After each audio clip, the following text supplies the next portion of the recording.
everyone. My name is Kim C. I teach university fiction, specifically Fiction Workshop, and this is my one-woman, lecture-style Stephen King podcast, The Year of Underrated Stephen King. It is so great to have you with me this year in 2025. If you're listening for the first time, or if you've navigated these King waters with me for a while, no matter where you fall on my attendance sheet, I'm happy to have you, because today we're talking all things Never Flinch. I recently finished this brand spanking new Stephen King novel that was released at the end of May 2025, and ladies and gentlemen, I do believe I'm a little on the fence with how I feel about it. I think there may be a bit of a tug-of-war happening with the things I enjoyed and areas where I feel the creative energy may have been misplaced. Oh, unknown. I'm still in my head about it. I think this might be one of those podcast episodes where I verbally process my thoughts to actually understand how exactly I feel about the novel, because it's all still floating around in the ether of my mind to a small extent. The hot and cold and the yes and no. So we're all gonna suss it out together, my friends. 2 birds, 1 stone. I think I'm gonna make this episode one of our traditional analysis episodes where we take King's novel to the classroom and break down what's working, explore our characters, and unpack what may not have worked so well, what we would change, add, omit from the text, as well as questions about the overall story. That is going to be the formula for today's breakdown of 2025's Never Flinch. Now, before we get going on the nuts and bolts of this King novel, what I would first like to throw out there is that this title seems to have been a problem child for Mr. King. Here's why I think that. If you guys remember from last year, there were novel rumblings that this title was on its way, and it was going to be called Always Holly. So naturally, I don't know about you, but I thought this was going to be another dedicated Holly Gibney installment where she would be in our main spotlight, much like the 2023 novel Holly. Then earlier this year, it was learned that the title was changed to Never Flinch and that it was going to feature Holly Gibney, but perhaps readers should not assume it's a, quote, Holly Gibney novel. And that, good buddies, had me very curious.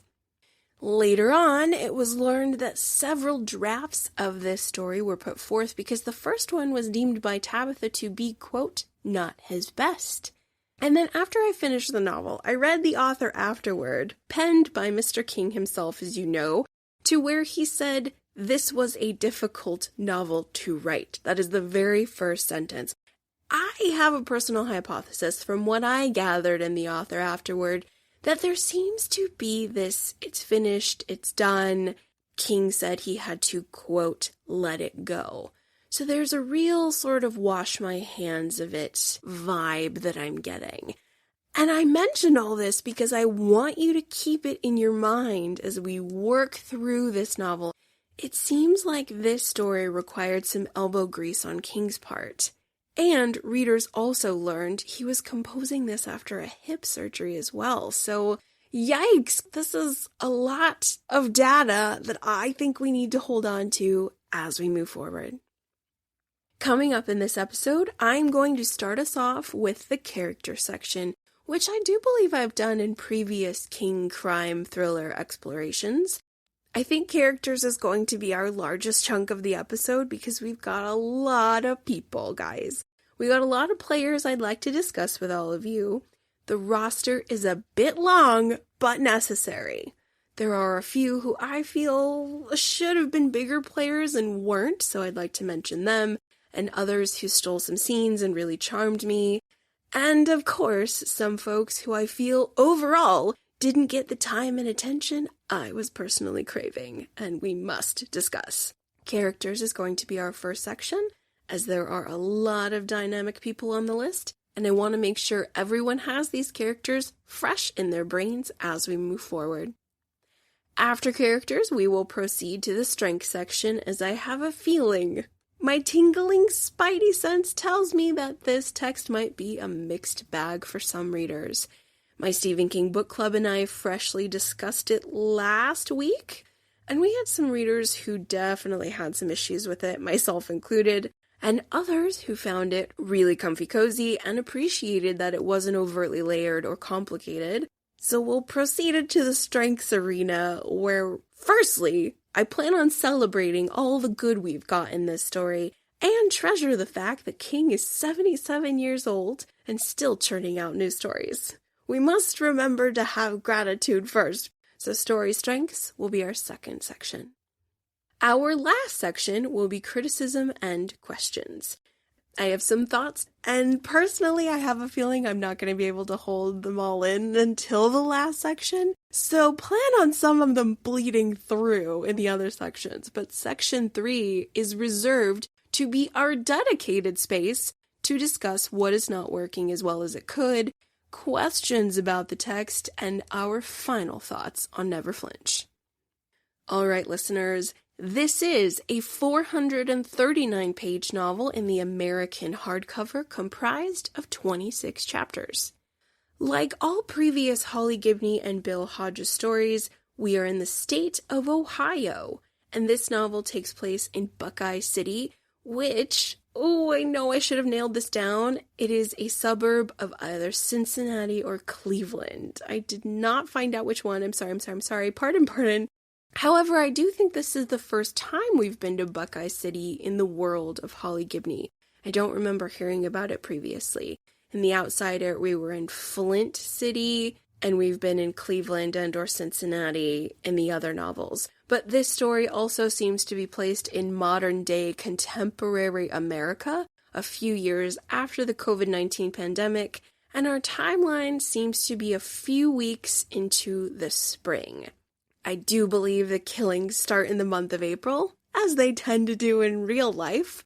All of my Wicca and astrology people out there know that April has an aggressive start-em-up energy, as it's the first sign in the astrological calendar, and planetarily, it's the take action month, whether that action be for good or evil. I shall nerd out on that further in another space, but yes, the surrogate juror murders kick off, I believe, in mid to late April, and we seem to have a snug timeline of 30-ish or less days for the novel events to unfold.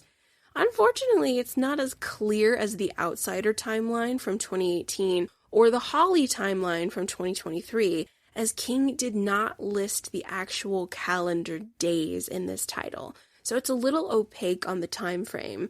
But like his other crime thrillers, I think it's pretty tight. It's short. We don't have a lot of time for the climactic events to unfold. And now, let us get warmed up with a summary.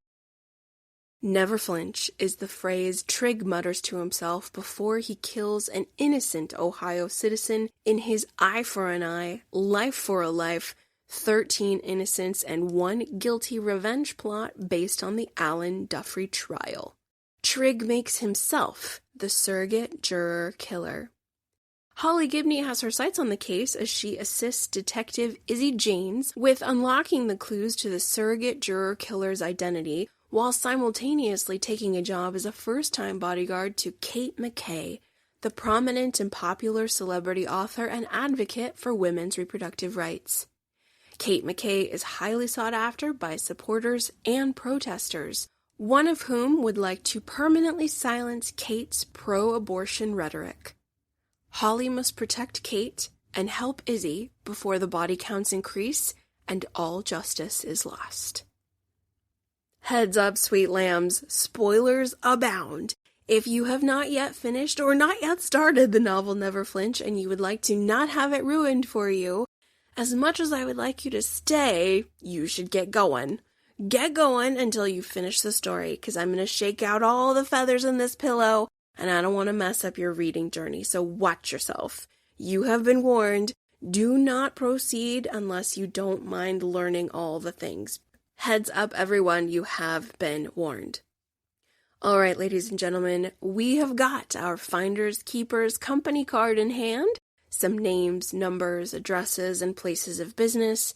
Let's head out into the field, onto the mean streets of Buckeye City to talk to some people and see if they know a thing or two about a thing or two.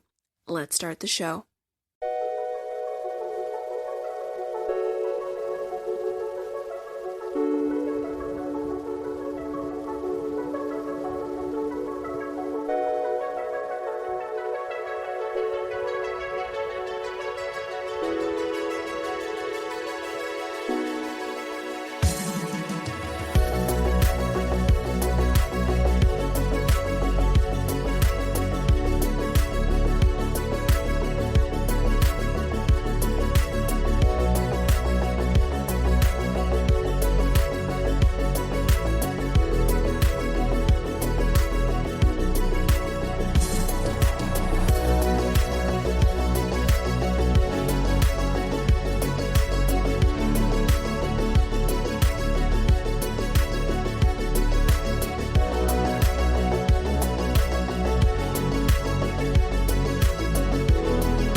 Alright, boys and girls, welcome to the character section for 2025's Never Flinch. We are beginning with characters because, as I mentioned previously, wow, we have a lot going on. We are going to discuss 13 characters today, folks. Oh my god, that's a lot. Nobody freak out. First of all, you definitely shouldn't be freaking out if you consider yourself a constant reader, because you know 13 characters doesn't even touch some of King's larger ensemble cast novels. Hello, you have read The Stand. You have also read Under the Dome, which, if my memory is correct, has more than 60 characters in the town of Chester's Mill to keep track of. And I haven't even made it to Needful Things yet, so there's probably just as many, if not more. You guys are used to many characters. It's gonna be okay. And I do believe the 13 who I will bring to your attention are important. When we look at this novel as a whole, the quick pacing and tight plotting of the story, the narrative voices of each of these characters are important to isolate. Some of the characters get individual third-person point of view. King is jumping around a lot in this plot. Ergo, let's introduce who I feel should be top of mind in terms of character observations. Like I said, 13 people today. Ooh, holy guacamole. Alright guys, let's get into it with our first character, Big Bad. We're starting with the villains first because wow, this guy has a lot we need to talk about. We are starting off our character section with Mr. Trig, also known as Bill Wilson, also known as Donald Gibson, juror number 9 on the Alan Duffy trial. Alan Duffy was framed for being a pedophile, convicted, murdered in prison, and Don Gibson, who is a recovering alcoholic, really was rubbed the wrong way by this. We are going to dissect his motivations for becoming the surrogate juror killer later on in our examination of the novel, but Don takes the route of vigilante justice, ? I don't think it's justice, it's something. Throughout the story, as we are following Don, he takes out 7 innocent people. Technically, I wrote down he has 9 victims. The first is Annette McElroy, who's this wonderfully innocent, lovely lady on a hike. Super sad. She is our first victim, followed by Dove Epstein and Frank Mitborough, who are 2 wino friends hanging out behind a laundromat. They are victims 2 and 3. Next, we have our 4th victim, Mike the Rev Rafferty. This is a sad one. Cold blood, up close, yikes. Number 5, I wrote down the hockey rink girl. I did not get her name, but she is just a sad victim of wrong place, wrong time. After that, we have a farmer in his field, who I did not get his name, followed by a saloon drunk, who is stumbling, bumbling between the trash cans. Those are our 7, and then we have 2 actual jurors from the Alan Duffy trial who panicked and committed suicide. So I'm counting them as a part of Gibson's victim list. His overall plan is 13 innocents and 1 guilty. He himself is the guilty party. Dawn is a very layered character, former alcoholic who attends this trial. Juror number 9 sees the injustice. We are going to talk about Dawn's motivations later on in the story because I am a little unclear about them. But I don't want to spend too much time analyzing larger areas of the novel. Let's move on to our second character, another villain, Christopher/Chrissy Stewart. Oh dear. Okay. Oh, this one's wild, guys. All right, so we have the character of Chris Stewart, who is born a cisgender male.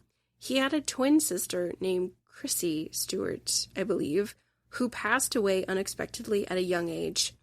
Chris and Chrissy were both born into and raised in the Real Christ Holy Church of Baraboo Junction, Wisconsin. More on that later.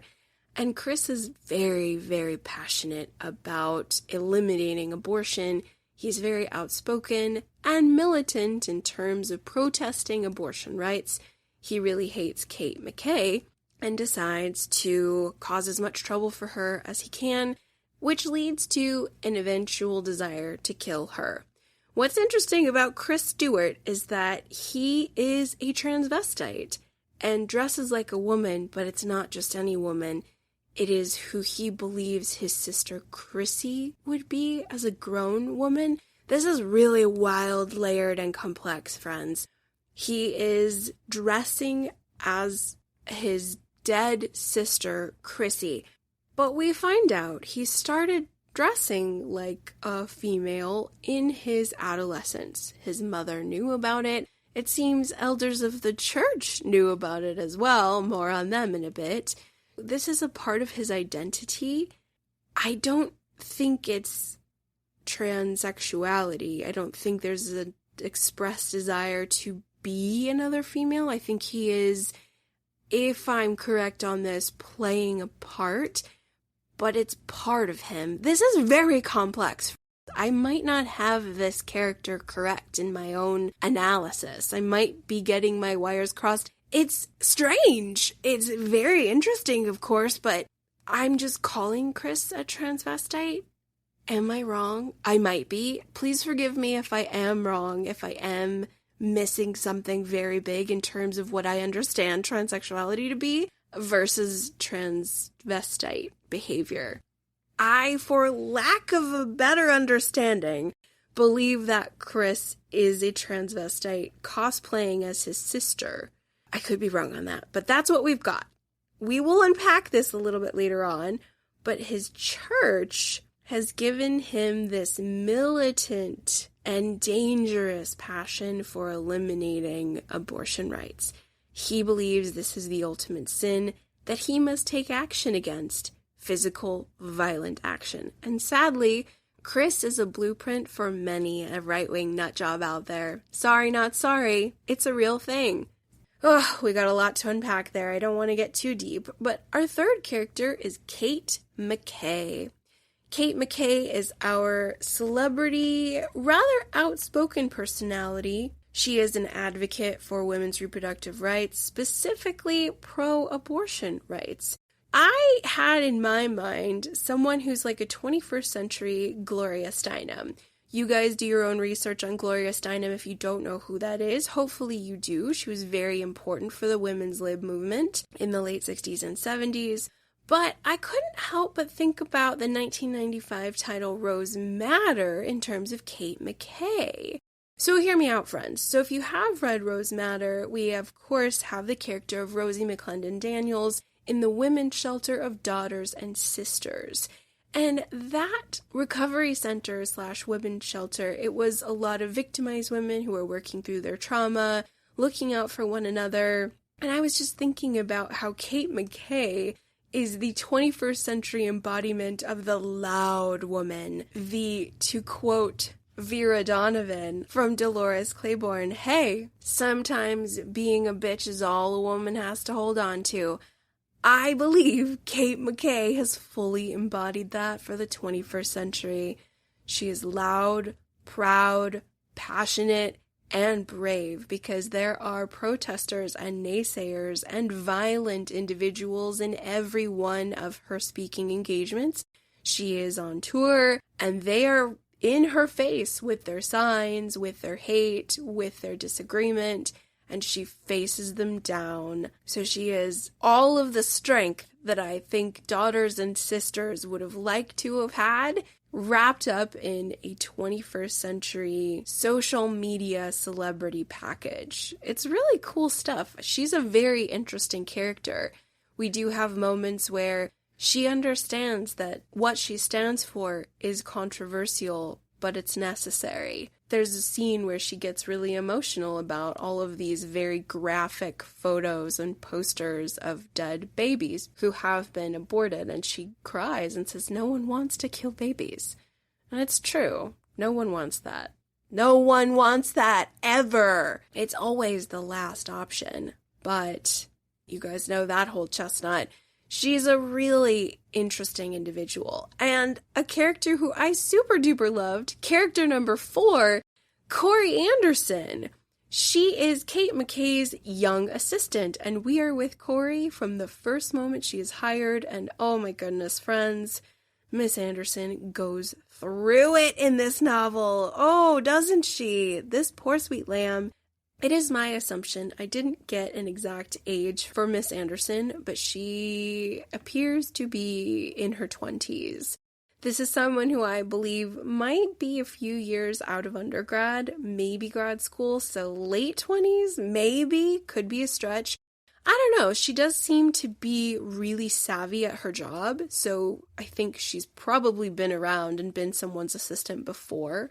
But she is so good at her job. She is one of those girls who I saw in grad school because the humanities college, all the English majors, we worked and operated very closely to the School of Communication. And those girls partied hard, but boy did they work hard. They were there in their suits and their heels with their lattes, first thing in the morning until the wee hours of the next morning. Nonstop, go, go, go, handle it all, stress to the max.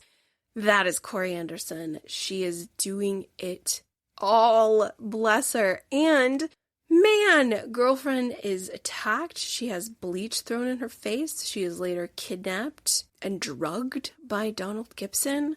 This poor, sweet angel. I do believe she's not yet 30 and she has seen some life. I really hope that she is never a personal assistant to a controversial celebrity again. I think she needs a quiet, softer life, but I don't know. She might like the fire in the frying pan she was put into. Unknown, but she was a very enjoyable character.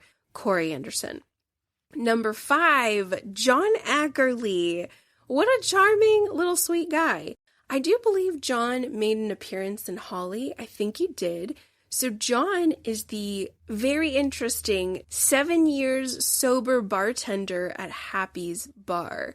Holly goes in there, orders a Diet Coke with 2 cherries, and John, in this novel, assists Holly with her investigation because John frequents Alcoholics Anonymous meetings. He's doing a little bit of reconnaissance for her, but he is just a really charming, happy-go-lucky guy. But what's interesting, I don't know how he does it, because I think it's a direct quote from King. If you're hanging out in the barbershop long enough, won't that eventually mean you'll get a haircut? But I guess he's one of those who does well with exposure therapy. He is constantly around alcohol all day, every day, and it assists with his sobriety in some strange way.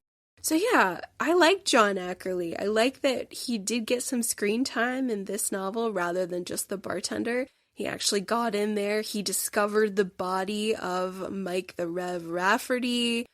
He's a good one. I was really pleased to have some screen time with John Ackerley. Number 6, Sister Bessie, aka Betty Brady. She is a gospel, blues, soul, R&B singer that has been around a really long time. Barbara loves her, Holly loves her, and she's playing at the Mingo Auditorium from the very first Bill Hodges novel, Mr. Mercedes. If you guys remember the Round Here concert, Round Here was the boy band that little preteen Barbara was going to with her friend. I believe the friend was Pete Saubers' little sister? Yeah, pretty sure. But anyway, Sister Bessie is performing at the Mingo. The Mingo will play into this novel way more than I thought it would. We'll discuss that a little bit later, but Sister Bessie is on tour with the Crystals. She is a curvaceous lady, perhaps bordering on big, and I think she is a combination of many wonderful Black soul singers. I'm thinking Mavis Staples. I love Mavis Staples.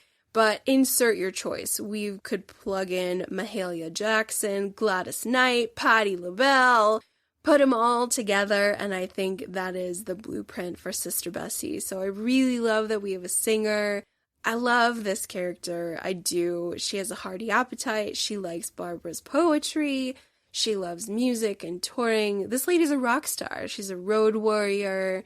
She is sweet and warm, but brave, and we really see her bravery toward the end of the novel. Number 7, Izzy Janes. This is a character we do know rather well in our exploration of the other Bill Hodges novels. She is a detective with Ohio PD, ? I don't know if it's specific Buckeye City PD. Could be wrong on that. Because she was a police officer, I believe, in other novels. She didn't hit it off with Holly in End of Watch. I think there was bad blood between them. It wasn't the most warm relationship, but that hatchet's buried. They're really good friends. Izzy is consistently reaching out to Holly because she trusts her perspective. She really believes that Holly has this talent, that she can see what no one else can see, and in this novel, Holly is actually wrong. More on that later, but Izzy still trusts her.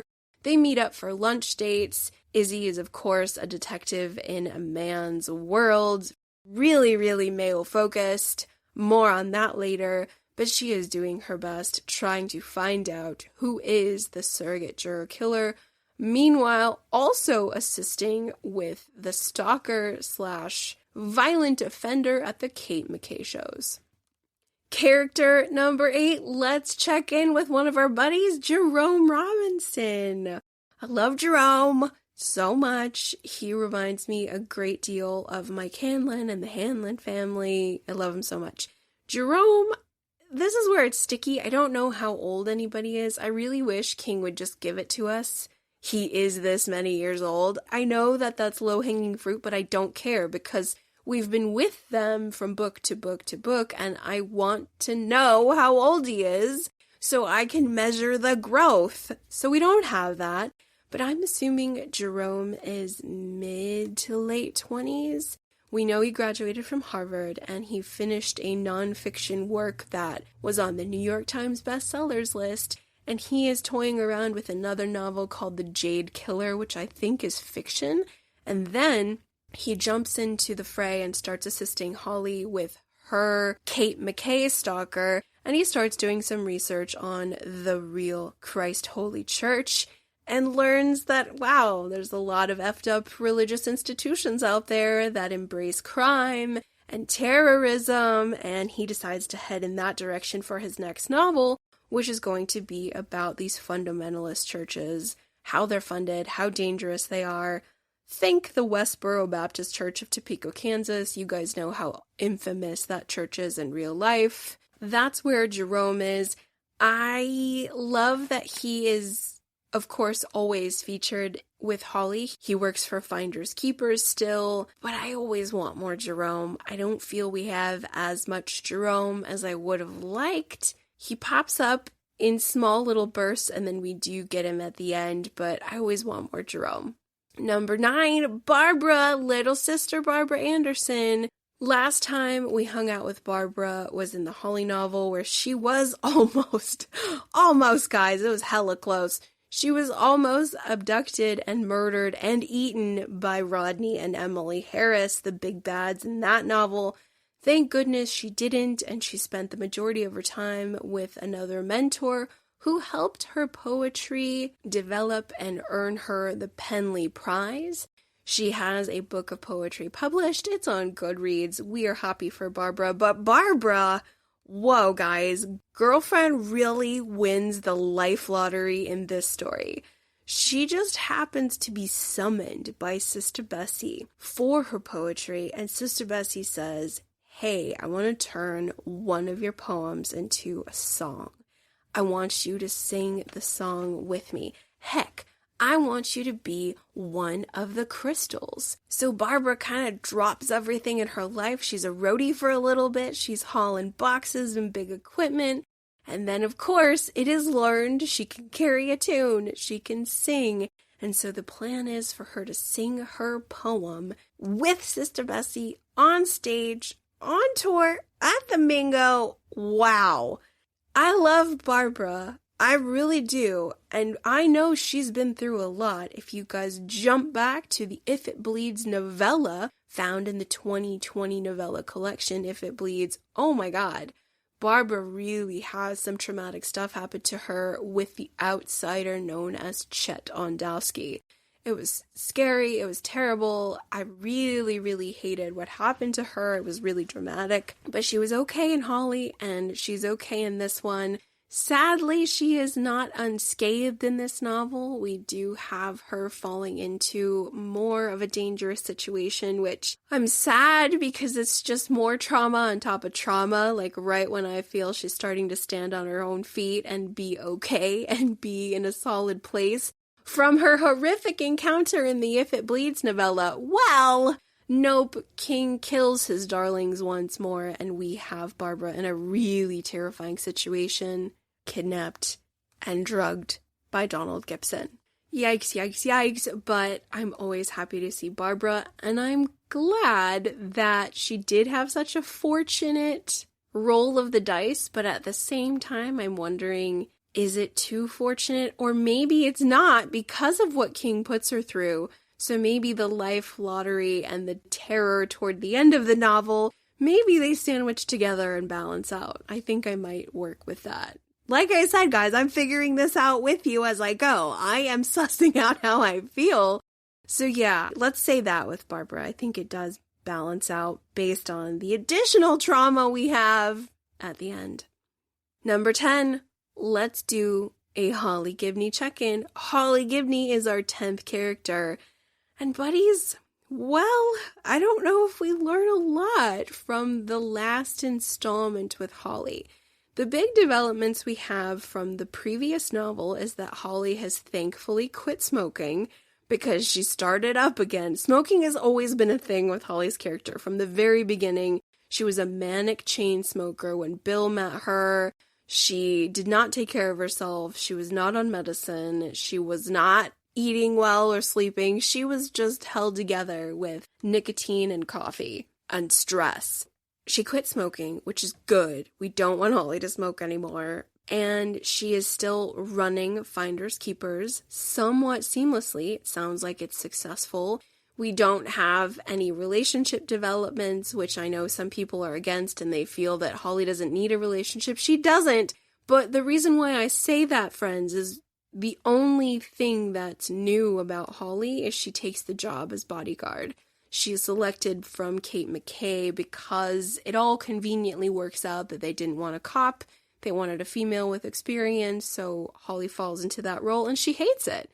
And that's all we learn. We don't have a lot of growth or change or development. I will talk about this more in greater detail later on, but that's what we have for Holly. Quit smoking, new bodyguard job, which she hates. She's, of course, continually proud of Barbara and Jerome, who are like her brother and sister, but also like her kids. I am still uncertain on Holly's age. I think she's in her 60s now. She's fully gray, so we do have a middle-aged, if not past middle-aged lady, but still seems to be active, still seems to be in good health, and I'm just listing what I know because I don't know a lot, dear ones. She is still somewhat struggling with the ghost of her mother, Charlotte, who was a real piece of work. Charlotte passed away in the previous novel. They always had a complicated relationship, and it's still complicated, and that's about all we have for the character of Holly. If I think of anything additional, or if you guys have anything additional, something big that I missed, please, please, please let me know. But yes, Holly as bodyguard in this new novel. Character number 11, 12, and 13 are going to be honorable mentions. These characters don't have a lot of spotlight. I wish they had more. I felt they were all very important. The first one I want to bring to your attention, character number 11, is Deacon Andy Fallows. Okay, guys, jump back with me if you can to the 2009? Crap. Whenever Under the Dome was written. I believe it was 2009. You guys remember Big Jim Rennie? I know you do. You know I do. I've never gotten over the guy. He haunts me to this day.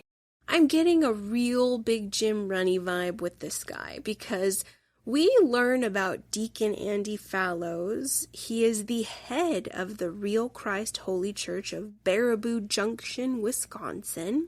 He is consistently in phone conversations with Chris and Chrissy Stewart. This guy is holding the leash and Chris is the pit bull, and he's let Chris off the leash in order to do much harm, much damage, and hopefully kill Kate McKay in the name of the church. They are vehemently against abortion.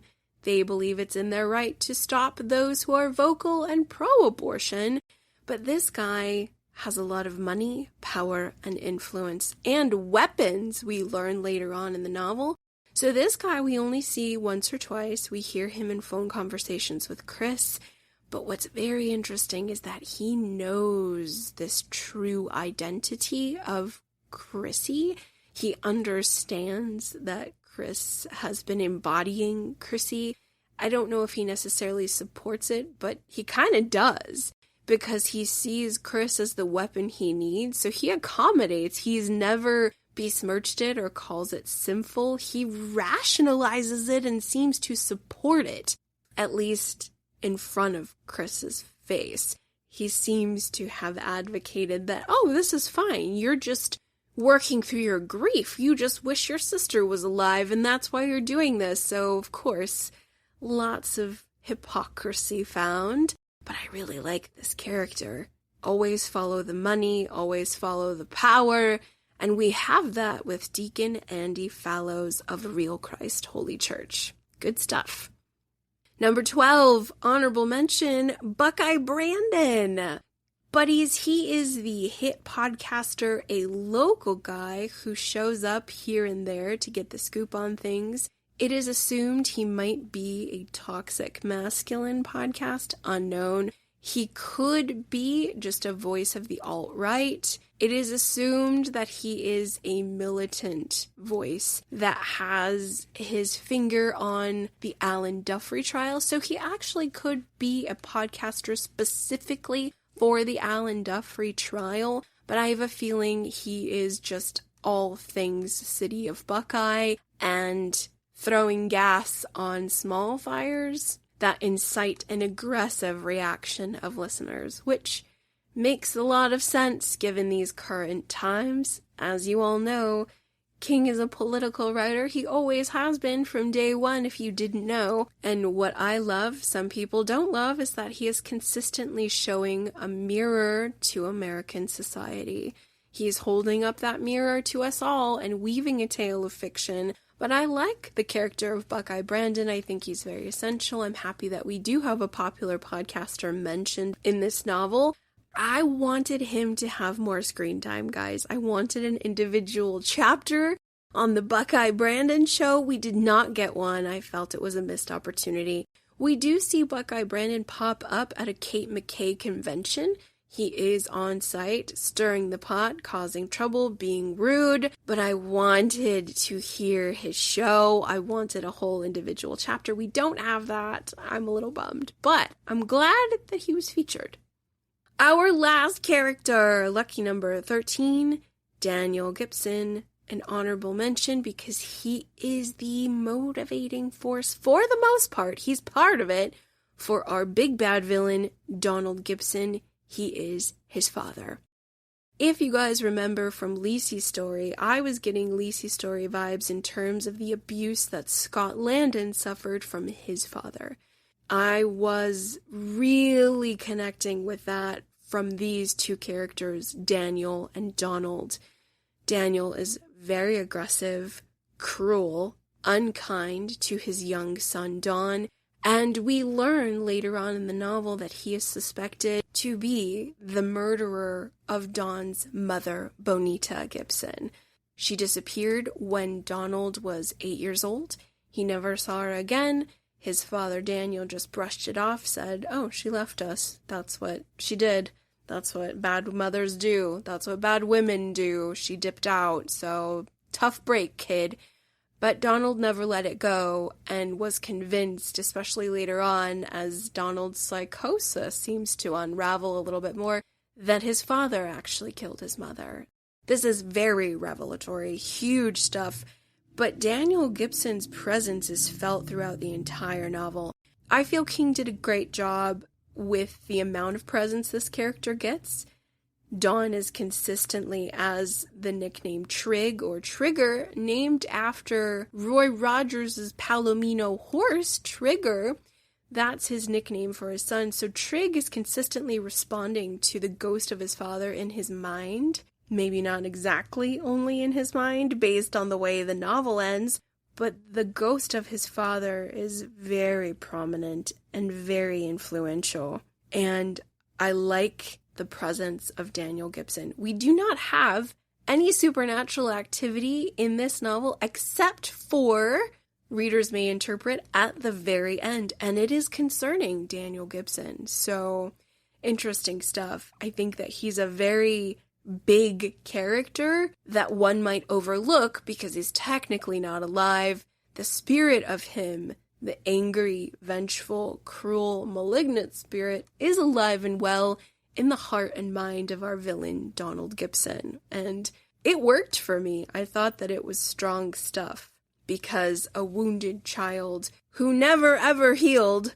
would consistently hear the voices of the past for the most part, or at least the loudest and most cruel voice, who happened to be an abusive father. Layered and interesting, my guys.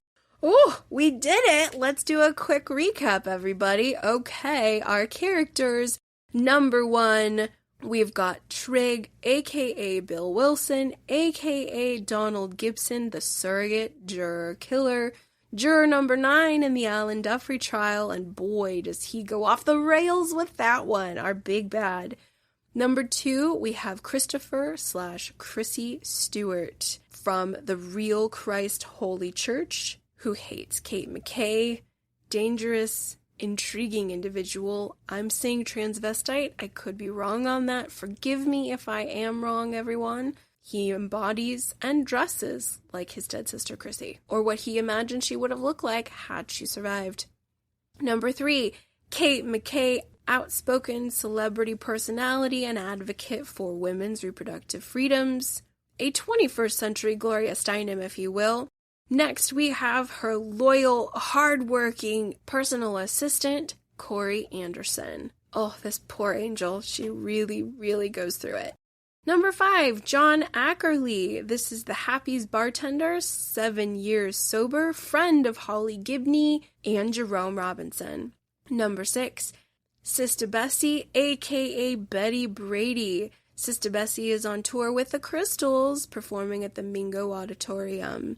She is a gospel, blues, soul, R&B singer. She's been around for several decades, and she's bringing Barbara on stage to sing with her. Number 7, Detective Izzy Janes with the Ohio Police Department. I don't exactly know what branch. I think it's Buckeye City, but I could be wrong. Number 8, Jerome Robinson, our sweet buddy, best-selling nonfiction author and brother of Barbara. Number 9, Barbara Anderson, Penley Prize winner, published poet, roadie, would-be singer, and of course, victim of violence once again. Number 10, Holly Gibney, owner of the Finders Keepers Detective Agency. I think it's a detective agency. Finders Keepers Agency, friend of Barbara and Jerome.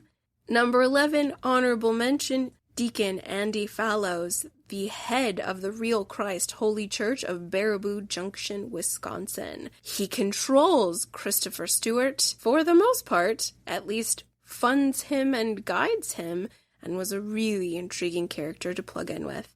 Number 12, honorable mention, local podcaster Buckeye Brandon. He is always around, stirring the pot and putting it on the airwaves.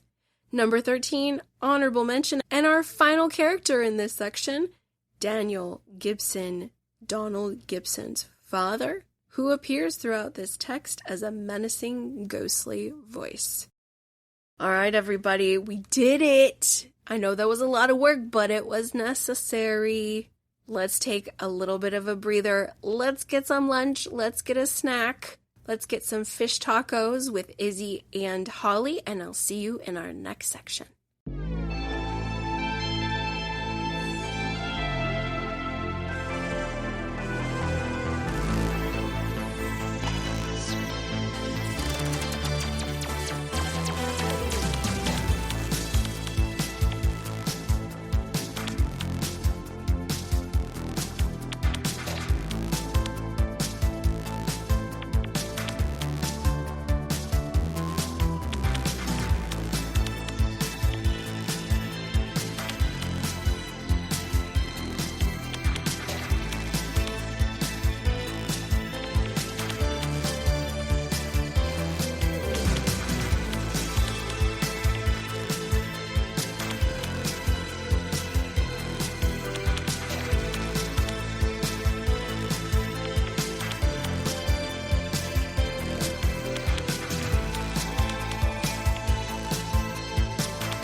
Hello, everyone, and welcome to the strength section for 2025's Never Flinch.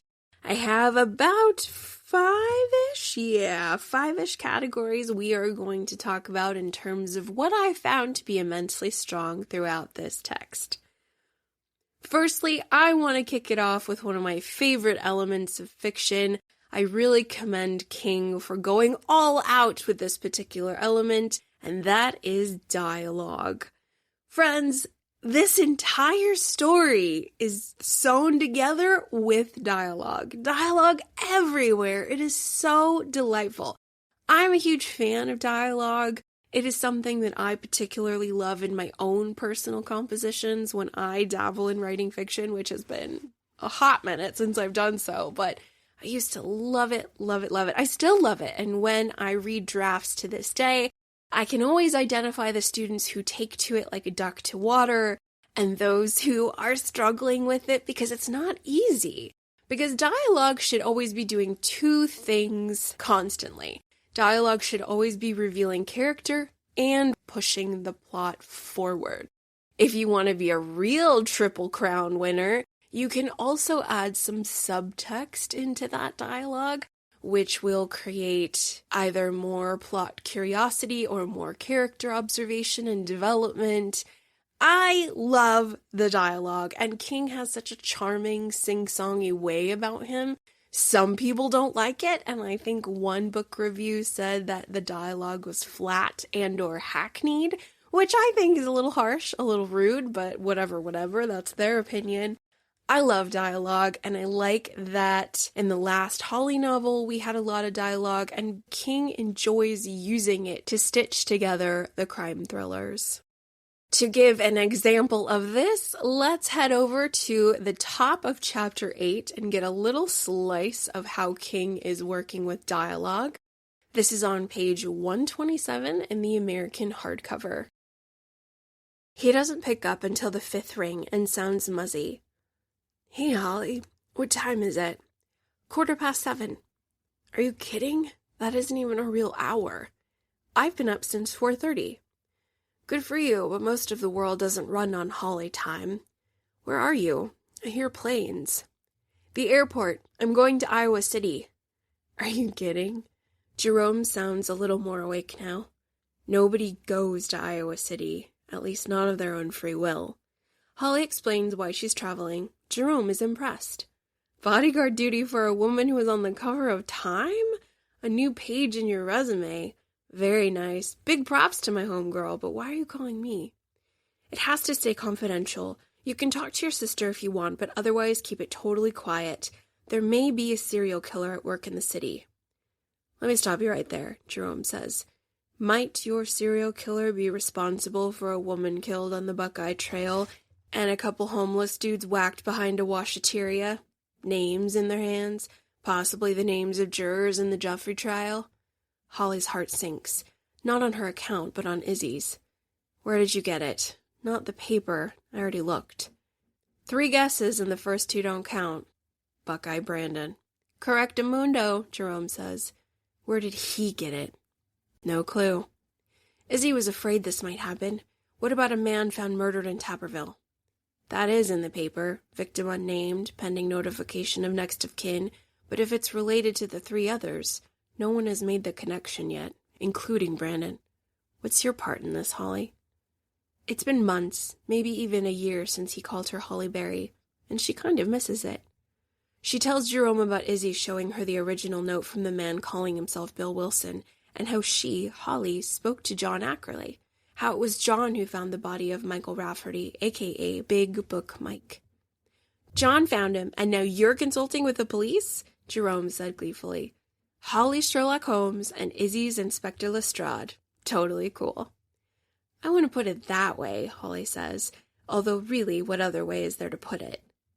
The night Rafferty was murdered, he was supposed to meet someone named Briggs. Izzy took a picture of Rafferty's appointment book calendar. If I sent you the picture, would you show it to John? Ask him if he knows the name? He might, if it's a first name. It's a little on the odd side. Happy to.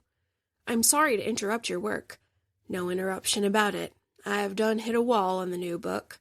When you hit a wall, break through it. Old Chinese saying. Bullshit. I know an old Holly Gibney saying when I hear one. Good advice either way, she says, putting on her prim voice. No problem. I've been wanting a distraction. I think maybe I was cut out to be a one-book author. Now that's bull poop, Holly says. Maybe yes, maybe no. Either way, a break will do me good. Izzy's Lestrade, you're Sherlock. I'm just a lowly Baker Street irregular. Still in her prim voice, Holly says, I think you're very regular, Jerome. Thanks, Holly Berry. And he ends the call before she could make a token protest. Some people might not consider it something to write home about, but I do. I like the energy and vivacity it brings to this piece, and I like how King works with it. There is always charm and intrigue. The plot is constantly moving forward, and with this thriller, the pieces are consistently falling into place. I enjoy it. I'm glad we have a ton of it. I like that that's something we can encounter in King's crime thrillers. Point number 2. We have a lot of strong themes in this story. A lot of strong ideas to keep in mind, and I think it's a little bit challenging because this is a contemporary piece holding up a mirror to American society, so we're in it, guys. This is not us looking back on the bygone past. This is our current reality where Roe versus Wade has been overturned and a woman cannot get safe reproductive care unless her state is the right color. So one of the strongest and largest themes we have in this story is, of course, misogyny. We got a ton of violence against women, whether it be what Chris does to Kate McKay, which we've got some pretty gnarly attacks. Corey Anderson gets bleach thrown in her face. We also have a soupy bag of roadkill dumped all over Kate McKay's luggage, all of her clothes. Oh my god, I was horrified for her. But it was actually a really effective, gross, visceral, frightening part. If you really wanted to frighten somebody, that would do it. And that's, of course, coming from toxic masculinity, toxic rhetoric. We've got small slices of that podcaster I wanted a lot more from, Buckeye Brandon. There is just so much toxic language, cruel, unkind, dangerous language around those who believe abortion is reproductive health care.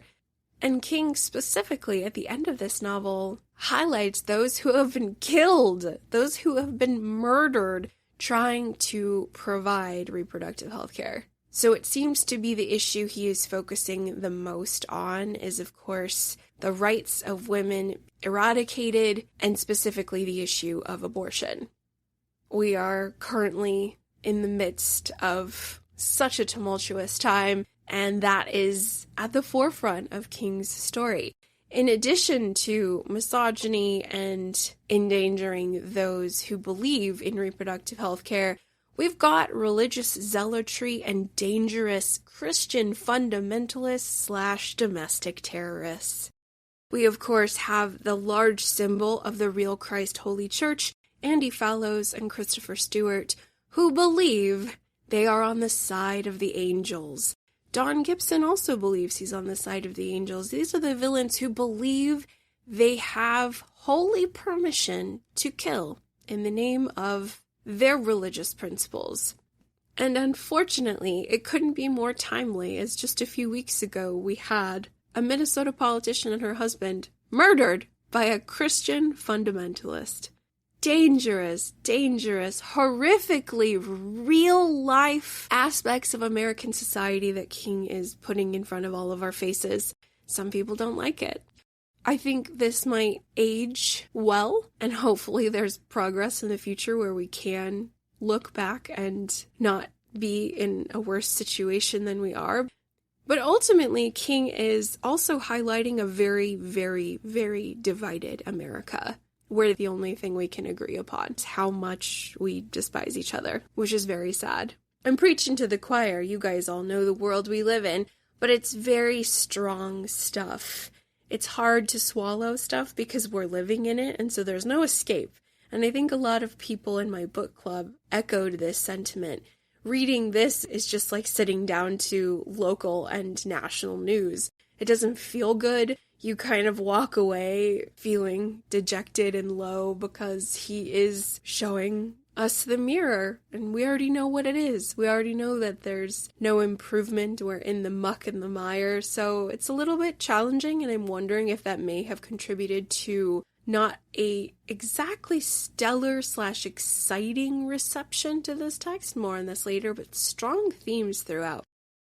Number 3, the 100-page dash. One area that I really applaud King on is, of course, his ability to increase the thrills and chills with the final 100 pages of this story. Whether or not it's as effective as intended is up to the reader, but I thought this was an exciting part of the story. Right around chapter 20, the pacing starts to go in almost minute-by-minute to 5-minute increments. The top of the paragraph will have the time of day, and I believe it's less than a 5-hour turnaround. We're starting at around 11-ish, noon, and then right around the 5 p.m. time slot is when all hell is breaking loose. And it's exciting. The pace is a bit frantic. The action is moving. It is jumping. And so I appreciate the sense of urgency that King plugged into the text. I liked that there really was the thriller aspect explored in the last 100 pages. Everything was coming together the night of the Sister Bessie performance, the night that Kate McKay is supposed to also be at the Mingo, so all of the chess pieces were arranged for these final moves on that very last day. And so the last 100 pages is taking us through the final hours of the day, and I liked it. I thought it was very effective. I enjoyed what he was doing there. Number 4, point of view. Jumping back to Mr. Mercedes, our first crime thriller from King, we have that alternating third-person point of view with Brady Hartsfield and Bill Hodges, so we've got the perspectives of the cat and the mouse. We also have that here. We are jumping around, which again provides a lot of energy and dynamic movement to the story. Jumping from Holly, jumping to Izzy. We get a lot of screen time with our villains as well, Donald Gibson and Chrissy, and thankfully They're not as despicable as Brady Hartsfield. I think that Brady was really, really racist and misogynistic. Granted, so is Chris Stewart, but his is more mixed up in his own personal confusion and hatred and religious zealotry. His is a little bit of a mixed bag. And then Don Gibson's is also very strange because he is a former alcoholic who has taken to murder with the same kind of fervency that his drinking addiction used to embody. So there's that. And then he believes he's a warrior for justice or failed justice or vigilante justice, if you will. So there's a lot of layers to these two villains. And so we do get to spend a lot of time in their heads. I like that. I like that we get that movement, much like we did in the Mr. Mercedes novel and the subsequent additional Bill Hodges novels. It's good stuff. I like the point of view. Number 5, the mother wound. So circling back to our strong themes really quickly, I noticed we have 3 characters who have the absence of a mother in their life. Don Gibson, at the age of 8, lost his mother, Benita. Then we have Chris Stewart, who lost his mother to cancer because, according to his interpretation, it sounds like her cancer, she was unable to receive medical treatment because they wanted her to just pray it away. And it's so very interesting because it sounds like Chris's father was an inventor and there was a lot of patents, which brought a lot of money to the church. Interesting stuff. But yeah, so he lost his mother. His mother knew about his true identity and seemed to support it, so there's this lack of maternal presence and understanding there. And then, of course, we have Holly Gibney. Holly and her mother, Charlotte, which we saw a lot of this in the previous novel, Holly. They had a very, very toxic relationship. Holly felt like she was never accepted or understood by her mother, and now that her mom's gone, there is still this looming shadow. There is still this negative criticizing voice that Holly hears. So 3 characters in this story have a mother wound, and one could say that the largest theme in this novel is misogyny. So it's very, very interesting that 3 characters, 2 of them villains, are suffering this lack of the maternal, this lack of the mother. And yet there is so much hatred and harm and toxicity aimed at women. It's a really interesting dichotomy, friends. If you look at all of our characters and their relationship to the maternal, it's very interesting. One could also say Sister Bessie is very maternal to Barbara. So on the opposite side, we get this portrayal of love and light and warmth. So it's really interesting to have the theme of mother in one's mind when looking at the characters of this story. I was really pleased that King plugged that in. All right, loves, let's do a quick recap of our strengths. Number 1, love it or hate it. I'm so glad we have a ton of it, and that is dialogue. It's pretty much the foundation for this entire story. It is quick and quippy and funny. I think one of my favorite lines, it is a little bit crass, forgive the inappropriate phrase I'm going to utter, but it's so funny. Kate McKay repeated more than once, I think they fucked us at the drive-thru, which was so funny, guys. It is crass, but hilarious. We just have such charming dialogue. I love King for his dialogue work. I always have, I always will. And I love that it is on full display in this novel. So thank you for all the dialogue, Steve. I love it. Number 2, strong themes. Maybe too strong because we're all still in it. We're all still living in these very tumultuous American times where we are completely divided. It is toxic and sad and dangerous. And looming in this text, we have addiction, recovery, misogyny, reproductive freedoms, toxic masculinity, toxic rhetoric, religious zealotry, and dangerous Christian fundamentalism / domestic terrorism. Number 3, I love the 100-page dash from chapter 20 to chapter 26, where we've got minute-by-minute increments of time as King really hits the gas on the pacing and positioned all the pieces for that final day. Number 4, the POV. I love the cat and mouse. I love that we are jumping around to both of our villains. Holly, Izzy, not so much Barbara, and not so much Jerome. but we're getting a lot of screen time with many characters, which creates a lot of dynamic movement to the text, and I approve greatly. And number 5, the mother wound. We've got the absence of the maternal in 3 huge characters, which directs us to the theme of misogyny found in this text and how King is really exploring women and violence against women in this story. Really, really interesting to have that in mind as you work your way through these characters. All right, lovies, if I think of any additional strengths, they, of course, will be explored in our final section coming up. We've got criticism and questions. Let's get ready to go see Sister Bessie at the Mingo. If I'm correct, I believe we've got a double feature of Kate McKay's lecture first, followed by Sister Bessie. It will for sure be a night to remember. I will see you in our final section.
All right, ladies and gentlemen, let's take our seats at the Mingo Auditorium and talk about criticism and questions.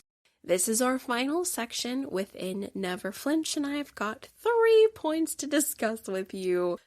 Usually we don't have that many, so I'll let you do with that what you will. But my first critique for this story is what I am shamefully declaring as overly bloated. Okay, friends, we have a lot going on in this story, and I think it might be a little too much.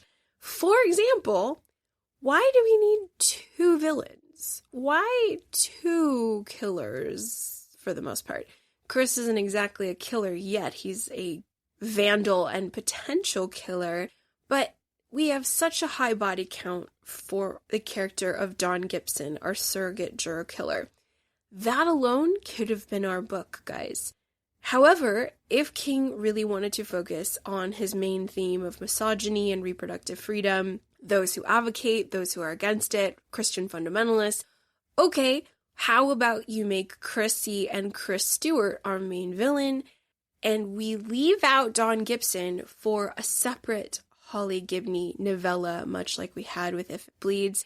My only thought behind that is perhaps King is in a spot where he's unsure if he's going to revisit Holly again in the future, but we've got 2 killers, and it's a lot going on.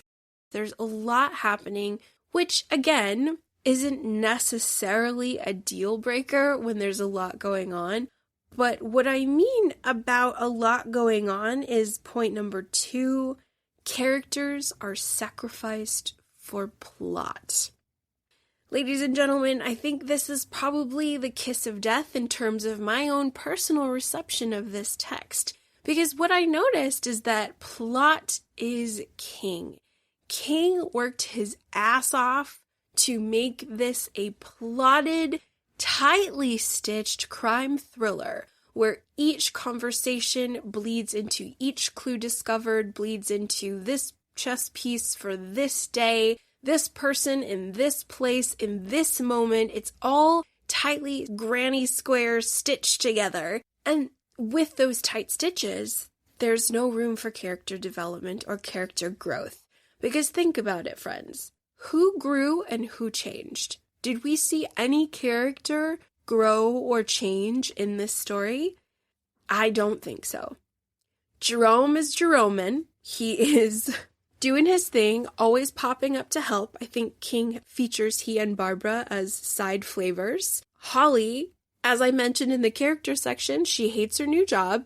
That's about it. She's doing her detective thing. But unlike what we had in the previous novel where we really got some time in her mind and her one-on-one, we don't get that kind of time with Holly. I don't see how she grew. I didn't see any changes. I didn't see anything really shatter her routine other than the new job. This is what I'm saying in terms of wanting greater relationship or more people in her life to pull her in new directions, to extract those things that we haven't yet seen from Holly, because King is consistently providing Holly with healing and community and purpose and all these good things. Every single book she's getting better and better and better in terms of standing on her own. But now we've got her in middle age and we don't have any of that explored. Does she have any new health problems? It sounded for a minute there that she did get some things wrong and she was really struggling with self-doubt, really, really scared that she was going to screw up and get people killed, but we didn't get a lot of screen time on that. We didn't get screen time with many characters other than our villains. And our villains were mostly blabbing about their holy missions, according to their own skewed realities. I was sad, friends. I was sad that plot is the main element King is working with. And he does a good job, but I could tell it was hard. You read this story and you could feel the hard work behind it. There doesn't seem to be a flow. There doesn't seem to be this kind of smooth, effortless output of the master chef creating something he was just inspired by. This reads like an idea King had to alligator wrestle into submission. It's tight. He has great editing. He had a lot of research assistant involvement. Thank you, Robin Firth. There's a reason why this book was dedicated to her. You could tell she worked her ass off. This seems like it had to be hogtied to make it work. And so when plot is king and characters don't grow, this novel ends up feeling like a Scooby-Doo episode. And some people, those in my book club who really enjoyed this text, loved it for that. They love that it feels like a Scooby-Doo episode. It's like a junk food experience, right? I want to sit down for my super cheesy flavored popcorn. It has zero nutritional value, but guess what? I'm going to be entertained for 400 pages. That's what I signed up for, and that's what I got.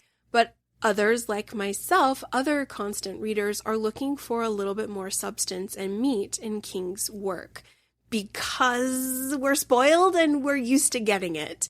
For those who previously read King's short story collection, You Like It Darker, man, do we have some home runs. Do we have some absolute grand slams in that little collection. These are stories that keep you thinking about them day after day after day because the character work, the emotional weight, the years and relationships, it's all so strong, it's so meaty. King shines in that arena, but here we don't have that. Characters were sacrificed for plot. Tying in with the Scooby-Doo episode, I wasn't really worried about anybody. I was completely confident that everyone was going to be okay, including Barbara, who was drugged and kidnapped.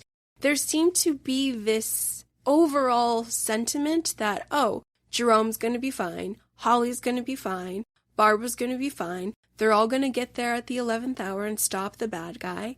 And I wish that wasn't the case. I wish that maybe we would have had some tragedy that would have allowed for more character growth or development, but my hypothesis is that maybe King is done with crime thriller for a minute.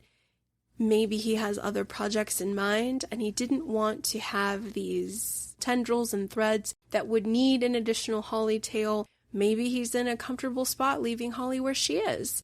Unknown, all one can do is hypothesize, But because characters are sacrificed, we've got no growth or change. I wasn't worried about anybody getting harmed or killed, and it's operating like a Scooby-Doo episode, which I love Scooby-Doo. Nothing wrong with Scooby-Doo, and a lot of people thought that this novel was terrific for what it is, an entertaining crime thriller where everything's wrapped up tightly and neatly with a bow. The bad guys are dead, the heroes are triumphant, book over. But I know King is capable of more, but it wasn't able to shine through because characters were sacrificed for plot. And lastly, my third area of criticism, here's how I know where there's a problem, guys. I can tell a King work is going to be very, very strong because I can't stop reading it. Or I can't wait to start reading it when I've put the book down to stop and deal with other domestic things. When I have to grade, when I have to do dishes, I can't wait to get through those tasks swiftly so I could jump back to my King book. I did not have that in this text. I spoke with a few constant readers out there who said that they fell asleep to it a couple times. They would try and read it in bed and it just wasn't engaging. Some people, myself included, felt it was a little bit of a chore. I had to kind of force myself to sit down and focus in on this text.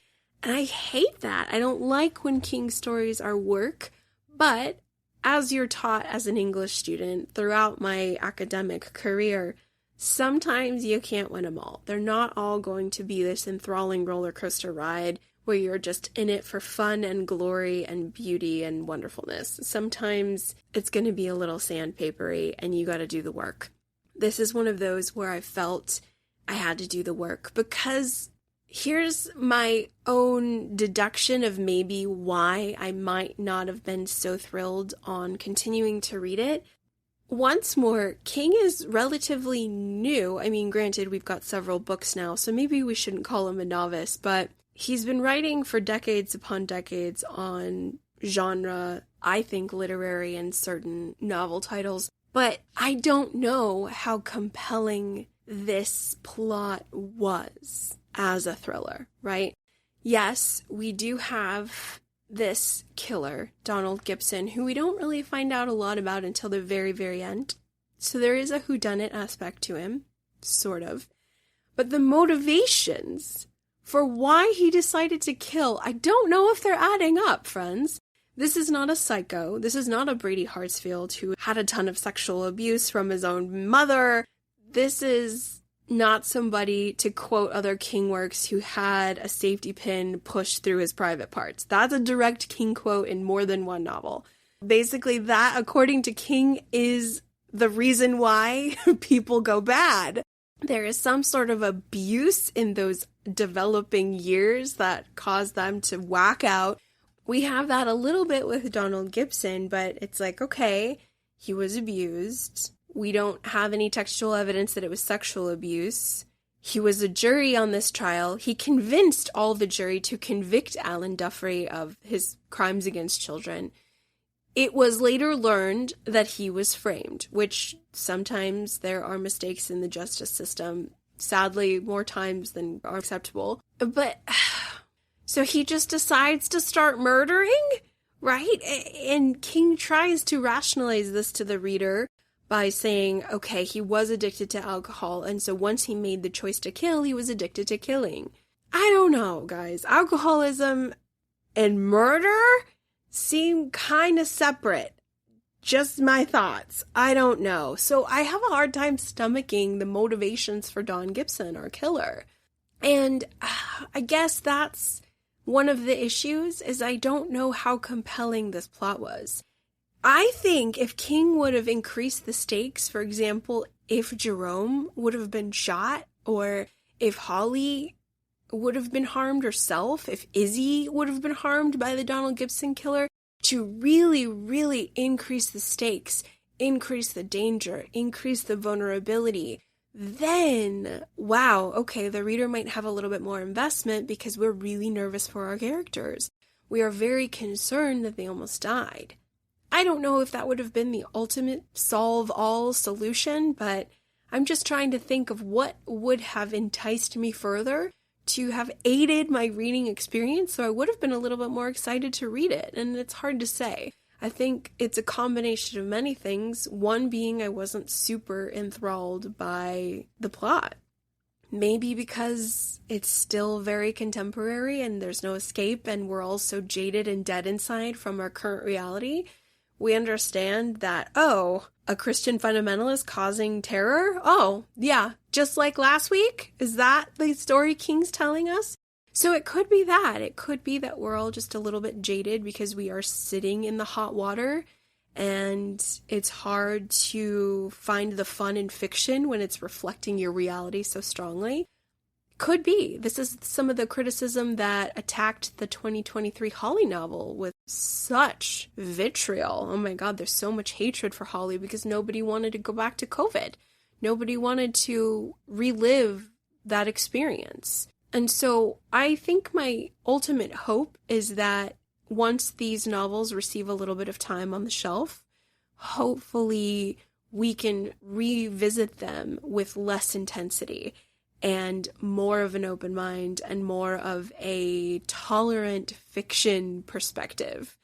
Because right now, I think it's all just so close. It's so close to our hellish reality.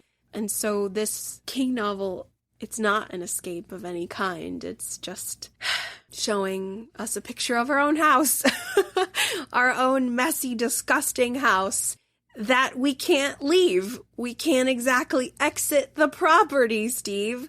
So you're showing us things that we already know and we're already dealing with. And that could be it, friends. That could be it, is the fact that it's all just way too contemporary. And we're unable to suspend our disbelief because there is no disbelief because these horrors are so real and in our face, we can't escape them. We can't get one breath of peace. Ugh, so clearly I'm a little overly passionate. I'm definitely keyed up, but I am sad, friends. I think ultimately talking about the elements of this text has led me to my overall conclusion that I don't think this was a strong King read for me. I think that this text needs some time on the shelf. I need to cool down. American society needs to cool the F down. We need to have some space between our current reality and this tale of fiction. And maybe I can revisit it with a little bit more grace and more tolerance and more enjoyment. But right now, it's not winning me over and it's coming across as a weaker King text. I can sense that it was hard to write. It seems like it was forced in terms of King wrestling this thing to the ground. King had to work hard. And sometimes the more work you put into something, the less effective it comes across. I don't know.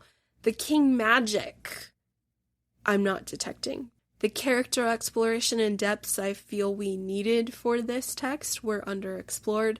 And then the areas that got too much screen time, like our villains, the tight plot and pacing, effective, but not at the expense of character.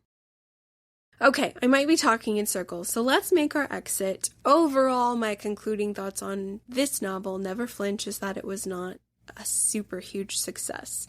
There are elements I liked, of which I put forth and discussed with all of you, but I feel at this current time, this could change in the future. At this current time, this novel is falling a little flat for me because of the aforementioned reasons. So maybe I might be alone in that, and I hope I am. I hope you guys enjoyed this story. I hope that you liked all the areas that I pinpointed and more. And if you have more good things to share, by all means, send them my way. We can always talk more King praise. But yeah, something about Never Flinch is not landing strong at this present time. Maybe it will in the future, but not right now. And that's okay. It's all okay because we just got to keep swimming. Keep swimming in our hellish reality. But overall, let's see how Never Flinch ages. Let's see how we do in about 5 years' time. And maybe this will be a delightful revisit and all the things that I was hung up on won't matter. And it'll just be fun and cool and exciting to see King work with plot and dialogue. I hope that's the case. Let's keep our fingers crossed for that in the near future. All right, ladies and gentlemen, Coming up on the show, I have another Constant Reader interview with an absolute prince. Wow, this guy is just incredible. I can't wait to share that interview with you. That is coming up soon. And then my hope above hope before my summer class starts is that I can finally crack open Song of Susannah. It's time. Needs to happen. So that should be on the horizon, ladies and gentlemen. Also, be sure to get your copies of The End of the World as We Know It. And if you're a little bit intrigued, go ahead and solidify your subscription or trial to MGM Plus, because I am going to be reviewing the brand new Institute series on MGM Plus over on the Patreon, The Dance Macabre with Kim C.